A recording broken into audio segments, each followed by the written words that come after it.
우리가 잘못을 해서 비난받고 핍박을 받으면 이유가 분명하죠. 잘못했기 때문인 거예요. 근데 잘못이 없어요. 그냥 예배 드리는 거예요. 예수를 믿는 건데 핍박이 거세다. 죽일 듯이 달려들고 실제로 죽이더라. 이 하나만 보더라도 그 안에 있는 가치가 있기 때문이죠. 진짜이기 때문인 거예요. 그래서 이건 이해가 되지 않는 핍박, 진짜 하나님이 살아계시기 때문에. 제가 늘 표현을 하지만 45,000원짜리 위조지폐는 없죠. 막 이 위조지폐를 49,500원짜리 만든 사람도 없어요. 이제 10만 원짜리 나온다 그러면 또 10만 원짜리가 이 세상에 없었던 10만 원짜리가 생기는 순간부터 또 95,000원짜리가 나올 수도 있겠다. 그런 일은 없습니다. 반드시 진짜가 있기 때문에 생기는 거죠. 왜 나에게 이렇게 고난이 많을까? 진짜기 때문에 그래요. 그냥 벽돌 하나, 세멘트로 만든 브록 하나 가지고 막 재련해가지고 금을 캐겠다 하는 사람 없잖아요.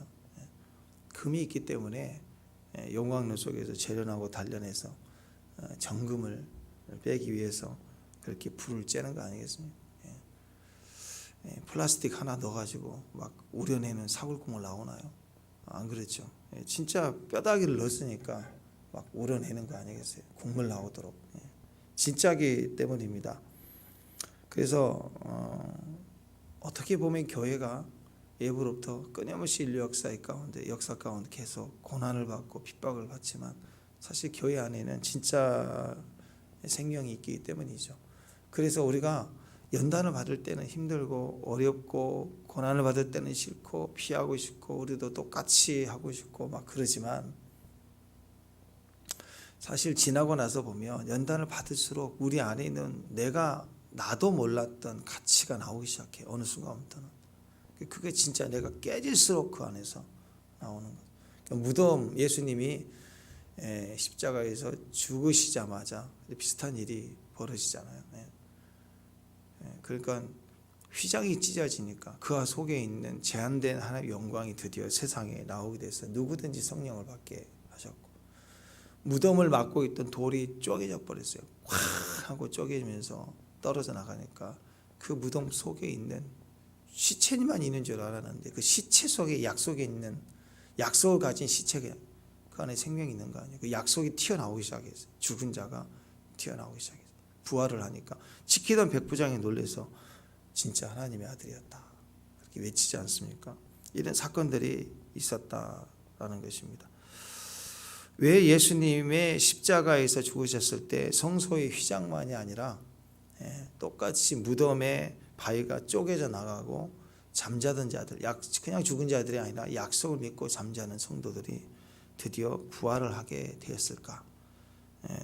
디모데후서 1장 10절에는 이렇게 얘기합니다. 디모데후서 1장 10절에는 이제는 우리 주 그리스도 예수의 나타나심으로 말미암아 나타났으니 그는 사망을 패하고 복음으로써 사망을 패하시고 복음으로써 생명과 썩지 아니하는 것을 드러내신지라. 생명을 드러내고 썩지 아니하는 것이 드러났기 때문에 이런 일들이 일어나는 것입니다. 우리가 교회 모일 때마다 또 예배를 드릴 때마다 또 개인적으로 기도할 때도 마찬가지죠.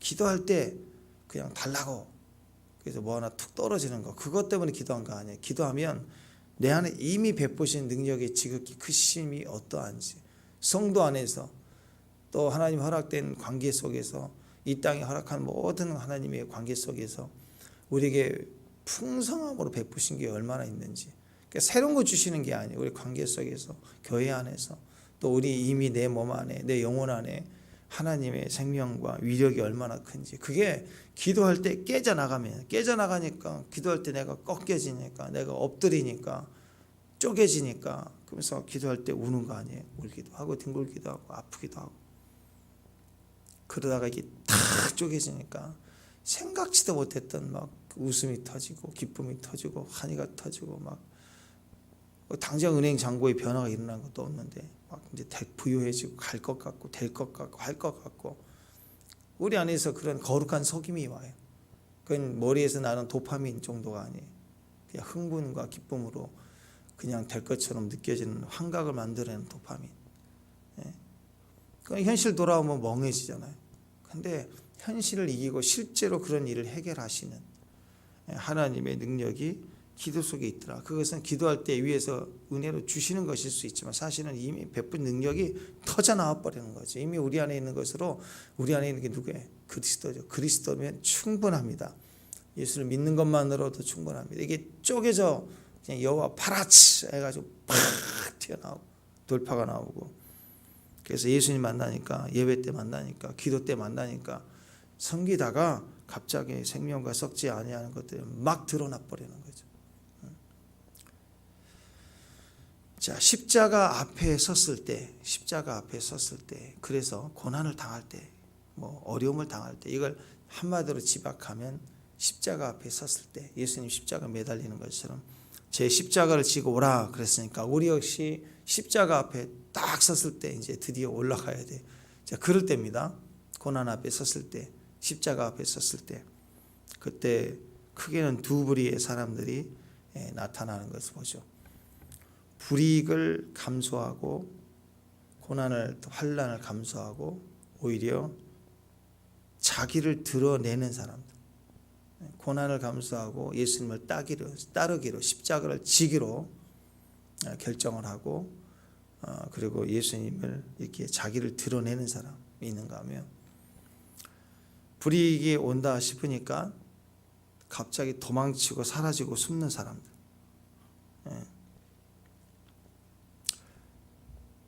자, 일상에서 평탄하고 부흥이 올 때, 사람들이 모이고 주목받고 인기 많고 젊고 좋을 때, 힘 있을 때, 그럴 때는요 진짜 믿음이 드러나 보이기가 어렵습니다. 또 심지어는 가짜도 들어오기죠. 개척해 우리가 자꾸 그러니까 이단이 들어오겠어요? 들어오면 다 쳐다볼 텐데 얼마나 부담스럽겠어요. 한 100명, 200명 뭐부터 시작해서 한 1000명 그러면 이단 들어와도 잘 몰라요. 그러니까 그때는요 가짜도 드러나 보이기 좋고, 또 진짜 그런 마음은 아닌데 자기도 자기를 몰라. 아직 믿음이 아닌데 스스로 믿음이 있다고 착각해도 잘 몰라요. 그래서 혹시 다른 목적으로 교회에 온 사람들, 사업을 좀 해볼까, 이렇게 연결을 해서, 또 정치 목적, 표를 좀 얻을까, 소위 이제 옛날 말이 아닌 것 같아요. 옛날에는 그 국회의원 되려면 강남 3대 교회는 나가야 된다, 뭐 그런 게 있었잖아요. 아니면 뭐 이단이 들어와도 일단은 믿음이 좋아 보일 수 있어요. 위치가 있고 또 어느 레벨이 되고 그러면 진짜 믿는 사람들처럼 보일 수 있고, 막 섞여 있으니까 잘 모릅니다. 또 꾸며대며 연기하면 뭐 하다못해 기도하고 새벽 집에 나와가지고 제일 늦게까지 있다가 나가고 그러면 다 믿음 좋다고 생각할 거 아니에요. 이제 오신 분이 얼마 안 됐는데 저분 이번에 국회의원 뭐 나간다고 그러신데 막 끝까지 남아서 기도 막 하고 있고 뭐 눈 감고 졸고 있든 어쨌든 그러고 하면 와, 저분은 믿음의 종인 것 같다 그러고 꾸며내기 좋잖아요. 연기하면 좋아 보일 수 있습니다. 근데 언제 갈라지느냐? 십자가 앞에 딱 쓰면 갈라져요. 십자가 앞에 딱 쓰면 갈라져요. 고난이 오면, 어려워지면, 힘들어지면, 위기 당했다 싶을 때 그때 딱 드러나고 갈라집니다. 숨어버려요. 교회에 오면 늘 눈에 띄게 다니는 사람들이 있습니다. 화려하고 드러나고 역할하고 외치고 장담하고 나서고. 근데 고난이 오면 언제 그랬나니 듯이 막 사라져. 우리가 안 나타나죠. 오히려 눈에 안 띄게 다니는 사람, 조용히 다니는 사람이에요. 가만 나중에 가서 생각해 보면 항상 그분이 있었어. 항상. 근데 있을 때는 잘 있는지 없는지 잘 안 보여. 근데 나중에 중요성을 깨닫고 생각해 보면 항상 그분이 있었던 것 같아요. 무슨 굳은 일이나 큰 일이나 뭐 하면 항상 조용히 다니니까 뒤에서 그 남은 일을 다 감당해내죠. 특히 이거 환난이 오고 고난이 오면 눈에 띄는 사람들은 찾아봐도 안 보이는데 오히려 한 번도 나서지 않고 조용했던 사람이 뒷수습을 해요. 불이익을 감수하고. 그게 오늘 아리마대 부자 요셉이라는 사람. 57절 한번 보실까요? 57절 한번 읽으십시다. 시작.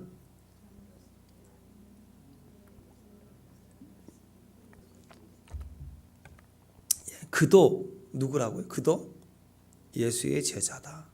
예수님의 제자였어요. 근데 평상시에 한 번도 눈에 띄지 않은 사람이 오늘 처음 봤어요. 예수님 제자. 늘 눈에 띄는 앞에 나서는 사람, 뭐 대표적으로 12제자가 있고 또 70명이 있고 뭐 여러 명이 있었을 거 아니에요. 이름도 고명되지 않았어요. 한 번도 사건도 없었어요. 믿음을 보인 사건이 있을 수 있을 텐데 기록이 안 된 걸 보면 나서지 않았던 것 같아요. 따르기만 했던 것 같아요. 근데 분명히 성경은 그도 예수의 제자다라고 정확하게 표현을 하고 있습니다. 늘 눈에 띄던 12명은 도망갔어요. 마태복음 26장 우리 했었죠. 56절에 보면 이렇게 얘기해요. 그러나 이렇게 된 것은 다 선지자의 글을 이루려 함이라 하시더라. 이에 제자들이 다 예수를 버리고 도망하니라. 12명 제자가 다 도망갔어요. 나중에 이제 요한이 이렇게 십자가에 따라가는 모습이 있다고 하지만 사실 예수님 붙잡혔을 땐 다 도망갔어요. 다. 그 순간은 다 도망갔어요. 3년 반 동안 그 엄청난 부흥의 시간 동안 주목받고 관심받고 기적을 일으키고 그때 한 번도 드러나지 않게 눈에 안 띄게 다니던 제자들 중 아리마대 부자 요셉이 드러났어요. 뒷수습하죠. 불이익 당하더라도 책임을 지려고 정면에 나섭니다. 누가 진짜 제자일까? 평탄할 때는 잘 모릅니다. 우리 인생 가운데 진짜는 고난을 당하고 어려움을 당하고 재난을 당할 때 그때 드러나는 거죠. 코비드 시대에 팬데믹 오니까 대형 교회, 엄청난 큰 교회 바보들이었죠. 우리도 바보들이었고. 근데 뭐 손현무 목사님 같은 분, 물론 그 교회도 큰 교회이지만 대단한 것 같아요. 정말 존경받을 만해. 그래서 얘기를 들어보니까 폐사가 되고 못하면 예배를 지속해야 되니까 이미 셀 그룹을 해가지고 성경 공부를 다 하게끔 준비를 다 해놨더라고. 그래서 폐쇄되면 가정교회로 전환한다. 보통 분이 아니시죠. 이런 분들이 영웅이라고. 영웅. 그냥 청와대가 얼마나 쪼다 있는지 나중에 밝혀지죠. 이 교회는요 하라 그랬대요. 이 교회가 무너지게 방해하고 제한하는 순간 이 파급 효과가 도미노처럼 일어난다고 이 교회를 무너뜨리지 말자 그래서 시청에서 연락 와가지고 청와대에서 어제 왔다고. 그 다음날 폐쇄하기로 했는데 그냥 조용히 예배 드리라고. 그래서 그 교회는 한 번도 거르지 않고 예배를 대면 예배를 다 드렸고 또 뭐죠 그 급식 밥퍼 이렇게 해주는 것도 다 했대요. 그러니까 정부가 얼마나 가짜면 그런 교회는 죽도록 뛰어든 교회는 하라고 하고 작고 또는 큰 교회 뭐 이렇게 가서 쑤시고 그랬지요. 500명에서 700명 많아졌다고 그 난리를 치고 지금은 아무렇지도 않잖아요. 그죠? 우선 성경책에만 그 코로나가 있나요? 성경책은 보지 말고 도서관에 책은 봐도 돼요. 웃기잖아 정말. 가장 문제가 되는 건 진짜냐 가짜냐 신앙을 볼 때 아무것도 내세울 수 있는 사람들이 별로 없었다라는 거예요. 그 많은 국회의원들 중에 크리스찬도 어디 갔어? 그 많은 교회 연합은 어디 갔어요? 오늘 이제 내일이 부활절 연합 새벽에 뭐 할 거 아니에요? 그때 그 자리는 한 번씩 차지하려고 나서는 분들은 많을 텐데 활했던 사람들은 다 사라져. 그리고 겨우 하는 말이 무슨 뭐 의도적으로 예배를 금지시키는데도 아무 말을 하지 못하고 무슨 홍길동이도 아니고 아버지를 아버지라 못 불러요. 갑자기 홍길동이 많아졌어요. 갑자기 막 말 못하고 방역 지침이다. 성경 보지 말라. 찬송 보지 말라. 기도하지 말라. 기도하지 말라 그랬어요. 침 튀긴다고. 성가대도 연주만 하라. 뭐 지침이 딱 나왔다니까 지침이. 그랬더니 교회가 큰 교회가 오히려 교회가 미안합니다. 뭐 이런 말이나 쓰고 있고. 사람 앞에서는 잘했겠죠. 하나님 앞에서는 뭐예요? 저는 이걸 통해서 알곡과 가라지가 추려지는 그런 거라고 생각을 합니다. 지옥 간다 천국 간다를 얘기하고 싶지 않고요. 그게 아니라 그건 개인 문제고, 사명에 대해서만큼은 철저하게 패배한 거 아니에요. 무너진 거 아니에요. 진짜와 가짜가 스스로 드러났다라는 거예요. 5년 전인가요? 중국 갔을 때 그 지역에 갔잖아요. 제가 갔다 와서 그 가정교회 갔더니 그 100명이 넘는 그 아버지 한 분, 자녀들 네 명인가, 그리고 손자들, 며느리 해갖고 그 가족이 한 사진을 우리 시골에 가면 대가족 사진처럼 사진을 찍었는데 큰 액자에 그냥 쫙 자손이 100명이 넘게 찍어서 있더라고. 그리고 그 위에 우리 마을에 처음 복음을 전하신 분 뭐 이렇게 쫙 있어. 이분이 돌아가셨고 설명을 다 해. 그 할아버지가 우리가 왔다니까, 한국에서 목사님 왔다니까 눈물 글썽글썽하면서 좋아하시고. 근데 마을이에요. 마을이 한 가족이에요. 한 가족. 근데 이 마을을 4번인가를 복구를 한 거예요. 그러니까 중국에서 신앙 핍박이 올 때 제일 힘든 게, 물어보니까 매 맞고 죽는 건 아무것도 아니래요. 근데 제일 고통스러운 게 최근에 바뀐 게, 이제 90년 넘어서 바뀐 게 벌금을 물어요. 벌금을 물는데 3달치 정도를 물린대요. 우리 같으면 한 300만 원 정도라면 잡히면 감옥에 들어가면 그 들어가는 동안에 나오고 재판받고 나오는 동안에 거의 1,000만 원, 900만 원, 1,000만 원 정도 때리는 거. 그 다음에 잡히면 또 1,000만 원 때리는 거. 이런 식이에요. 피부적으로 느끼니까 제일 불안해서 제일 흔들린대요, 사람들. 나뿐만 아니라 가정들. 근데 거기 친족들이 다 똥돌 뭉쳐 있으니까 나중에는요, 한 사람 잡혀 들어가면 어떻게 했느냐, 딱 나머지 가족들이 십시일반 뭐 얼마씩 모으니까 한 달 월급 돼. 그러니까 나올 때까지 버티는 거예요. 그걸로 또 누가 잡혀 들어가면 또 이렇게 하고, 그 마을 외국인이 절대 못 들어가게 해서 들어갈 때 엎드려 해가지고 고개 숙이고 덮고 그러고 들어갔거든. 그래서 이제 옆집 입직할 때도 막 숨어서 가고, 그래서 이제 그 제 할아버지 집에 가가지고 12시쯤 갔는데 식사 준비하는데요, 갑자기 식사기도 땡 하더니, 마을이 다 같은 마을이니까 이장님 땡 하는 것처럼 땡 하니까 종이 울리니까 다 기도해요. 다. 그래서 같이 기도해요. 식사 기도하는 시간이라고. 그래서 워낙 넓으니까 부엌에서 일하고, 그리고 생계는 거기서 무슨 바구니나 뭐 이런 거 그 수공으로 이렇게 만드는 걸 해서 팔아요. 다 가족 단위로, 마을 단위, 농사도 짓고. 그다음 밥을 준비하니까 땡 하니까 식사 기도하는데 그냥 서가지고 누가 대피한 게 아니라 그냥 할 때까지 기다려야 되는데 30분은 기다렸어. 30분 동안 식사 기도를 하면서 울고 콧물 나고 다 밖에서 그러더라고. 그러고 나서 식사합시다. 그래가지고 밥 먹었어요. 근데 완전히 하나가 돼 있어요. 그러니까 한 사람 들어가면 싹 모아서 5개월, 9개월 버티고 생활하게 해주고 벌금 내게 해주고, 또 하나 잡히면 그 마을이 계속 그러니까 정부에서요, 남자들을 싹 잡아가 버렸어요. 여자들만 놔두고. 그러고 나서 어떻게 했느냐, 감옥에 있는 동안에 포크레인하고 탱커가 와가지고 마을을 다 쓸어버렸어요. 그러고 나서 풀어주더래요. 갑자기 남자애들이 풀려서 집에 와서 딱 봤더니 집이 없어, 마을이 없어진 거예요. 논밭 다 쓸어버려가지고. 그걸 4번이나 반복하는. 그러니까 다시 또 재건하고 마을을 다시 세우고. 그러니까 나중에는 밖에 누구 들어오지도 말고 나가지도 말고 그냥 여기서만 니들 살아라. 정부에서도 이제 이렇게 해봐야 죽이지도 못하니까 아예 그렇게 봉쇄를 해놓은 거예요. 근데 얼마나 신앙이 뜨거운지, 얼마나 잘 믿는지. 또 한 가지 제가 느꼈던 거, 잠깐 얘기를 나눈 중에 이 할아버지가 봤던 게 요한계시록이다. 요한계시록. 그냥 핍박 속에 극렬 사역 뭐 그런 건 줄 알았어요. 가족 단위.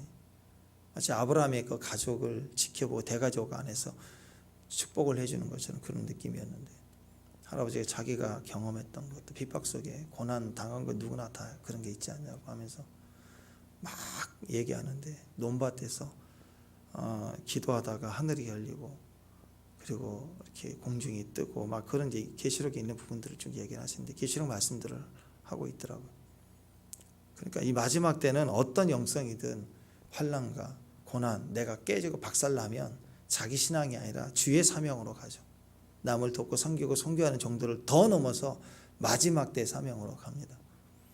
그래서 어디나 그런 영적 관계들이 있구나 그런 생각을 했습니다. 아마 요셉이라는 이 아리마대 부자라고 소개하고 있는데요.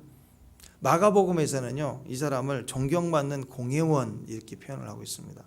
마가복음 15장 43절에 보면 아리마대 사람 요셉이 와서 당돌이 빌라도에게 들어가 예수의 시체를 달라고 하니 이 사람은 존경받는 공회원이요 하나님 나라를 기다리는 자다. 예수님의 제자이다가 하나님의 나라를 기다리는 진짜 예수의 제자 중에서도 하나님 나라를 기다리는 자고 존경받는 공회원이고, 그렇죠? 공회원이 아니면 누가 감히 빌라도에게 만날 수도 있겠어요? 만나가지고 뭐 예수의 시체를 달라 이렇게 얘기할 수도 없겠지만 만날 수도 없겠죠. 공회원이 아니면. 그 다음에 부자다 이렇게 표현을 하고 있습니다. 자, 공회원이면 정치인이죠. 정치인들은요 라인을 줄 잘 서야 됩니다. 같은 민주당에 있어도 같은 국민의힘에 있어도 라인 잘 서야 위로 올라가요. 그래서 저기 정치인이 되려면 빌라도에게 빌라도가 있어야 돼. 잘 비는 도구를 배워야 정치인이 되는데 빌라도에게 가가지고 빌어요. 늘 했던 거예요. 해야 돼. 뭐라고 했느냐? 시체를 달라. 이거 굉장히 어려운 일입니다. 쉬운 일이 아닙니다. 정치인이기 때문에. 일반 사람도 엮일까 봐 두려운 상황이잖아요. 예수의 제자도 다 도망가고 엮이면 다 죽는 그런 꺼리는 일인데 제자들도 다 도망갔잖아요. 그런데 부자이고 정치인인데 줄을 잘 서야 되는데 잘못될까 봐 두렵고 많은 것을 포기할 각오만 그 일을 할 수 있는 일이에요. 부자 청년 비슷해요. 부자 청년은 근심하고 돌아갔죠. 그런데 더 큰 위기 순간, 부자 청년은 위기당한 정도는 아니죠. 자기 재산 팔고 다 나눠주고 오라니까 거기에 대해서 근심을 했지만 지금 이 순간은 잘못하다가는 엮여서 다 뺏기게 될 수 있어요. 정치 생활이 끝날 수도 있는 거예요. 뒤집어 씌우면 부자이죠. 재산 몰수당할 수 있어요. 한 방에.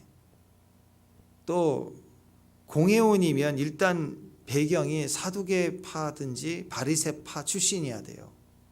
출신이 좋단 말이에요. 그런데 잘못하면 지금 사두개파, 바리새파 이 종교 지도자들 통해서 정죄를 예수님 받으셨기 때문에 잘못하면 유대 사회에서 출교당할 수도 있는 거예요. 사회적 신분, 위치, 지위, 재산, 또 정치적 미래 싹 다 빼앗길 수 있는 각오, 사회적 매장당할 각오를 해야 되는 그런 상황입니다. 그때 예수님의 제자로 나서서 뒷수습하겠다고 시체를 달라. 이것은 굉장히 어려운 상황입니다. 여러분 소외되고 병들고 아프고 약하고 억울하고 없는 사람이 예수님 믿기는 그렇게 어렵지 않아요. 없기 때문에 엎드릴 수 있고 직장 없으니까 시간 남으니까 교회 낮에 올 수 있고 그것도 어렵겠지만 물론 어렵겠지만 그래도 쉬워요. 없을 때 다 드립니다. 쉬워요. 다 드립니다. 쉽다고요. 월세 살면서 다 드립니다. 쉽다고요.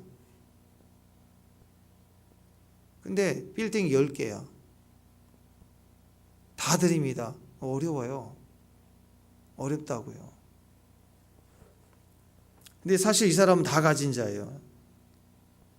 위기 앞에 있다 보니까 위기 앞에서는요 가진 자가 예수님 믿기 참 어렵습니다. 진짜 어려워요. 다들 등지고 도망가는 상황인데 예수 잘 믿는다는 것은 상당히 어렵습니다.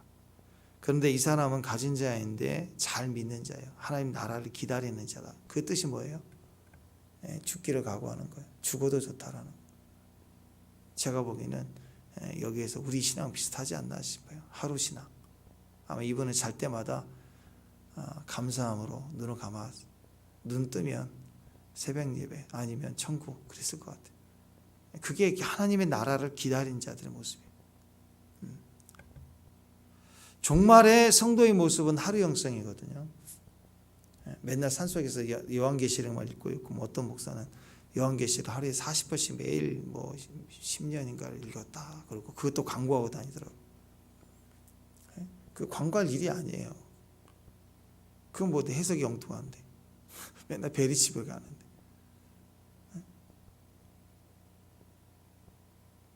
그러니까 여러분, 없는 사람, 없는데 믿는 사람도 귀하지만 믿는 게 얼마나 귀해요. 그러나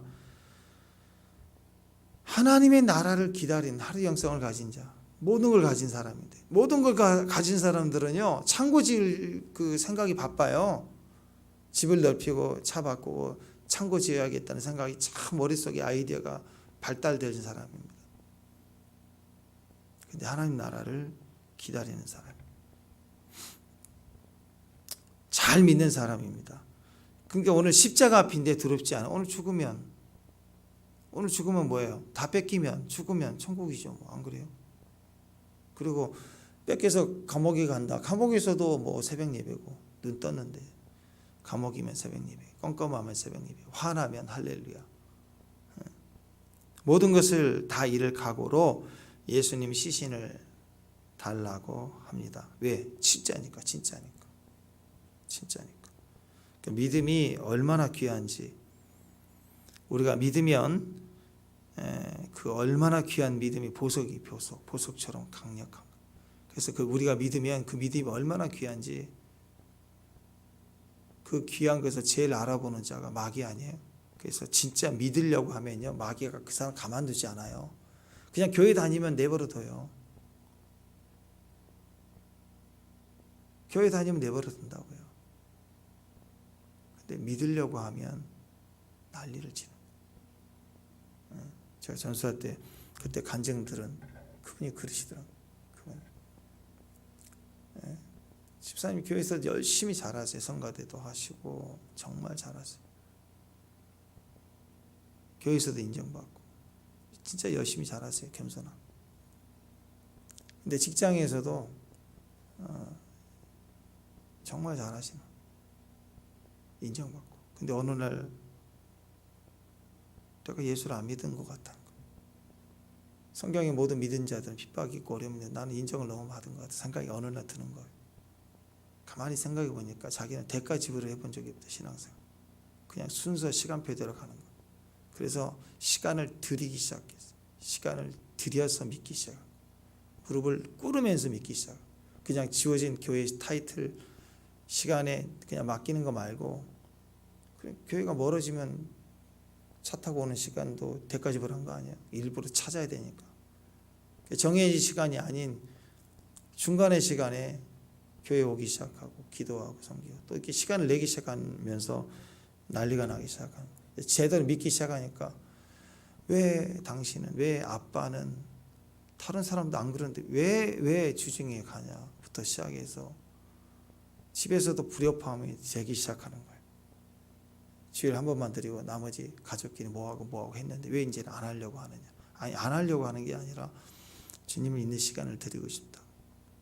막 싫은 거예요. 막 TV를 같이 보자. 근데 집에서 성경 보기 시작하니까 사랑하지 않는 거냐. 그럼 과일 깎아먹고 같이 먹어야 되지 않겠냐. 금식을 한다고 하니까 왜 가족하고 멀어지느냐부터 시작해서 자꾸 이제 그게 아닌데, 직장에서도 자꾸 요구사항이 많아지는 거예요. 이제 점점. 근데 이 시간 안 될 것 같다. 예전에는 주일 같은 경우 급할 때, 어쩔 수 없을 때, 또 상황이 그렇잖아요. 해야 될 때가 되면 출장도 한번 갔다 오고 했는데 이제 안 되겠다는 거예요. 그러니까 직장에서 이상해지기 시작하는 거예요. 왜 믿어도 왜 또 그렇게 꼭 그렇게 믿어야 되니? 막 전쟁이 시작이 돼요. 친구 모임에서 딱 절제하고 잘 지키고, 모임 그 친구가 없으면 안 되는 친구인데 술을 안 먹는 거예요. 이제 난리가 나는 거죠. 나쁜 놈이 되는 거예요. 나쁜 놈. 왕따가 되기 시작하고. 또 어떤 목사님도 그래요. 자기는 어렸을 때 가족이 없었기 때문에 가족과 같은 교회가 되고 싶은 목사님, 목회하면서 정말 상처받고 어려운 사람들, 가족과 같은 교회 되고 싶다. 그래서 오면은 그 교회가 너무너무 행복하대. 사람들이 오면 예배 드리고 식사하고, 오후에는 축구 차러 가고, 또 야외 활동 반드시 가까운 뒷산이라도 갔대요. 가족 같은, 진짜 가족 같은 교회 너무 좋았대요. 교회가 성장해 가는데 한 200명 정도 성장을 하셔서 교회가 이제 건축을 준비하고 해가는 과정에서 너무 행복해 하시는데 어느 날 성경을 보면서 지금까지 설교를 하면서 이게 다 하나님 은혜라고 생각하는데 보니까 사도행전에 있는 교회하고 자기 교회하고 틀리더라는 거죠. 왜 신학적 핍박이 없지? 왜 나는 어려움이 없지?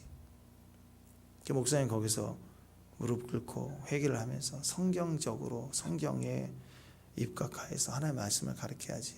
내가 좋은 목표를 세워놓고 가르쳤다 싶어서 성경에서의 그 사랑, 은혜, 뭐 보살핌, 뭐 그것만 했는데 그게 아니라 성경이 있는 그대로를 꾸준히 주제로 하지 않고 그냥 설교하기 시작했어요.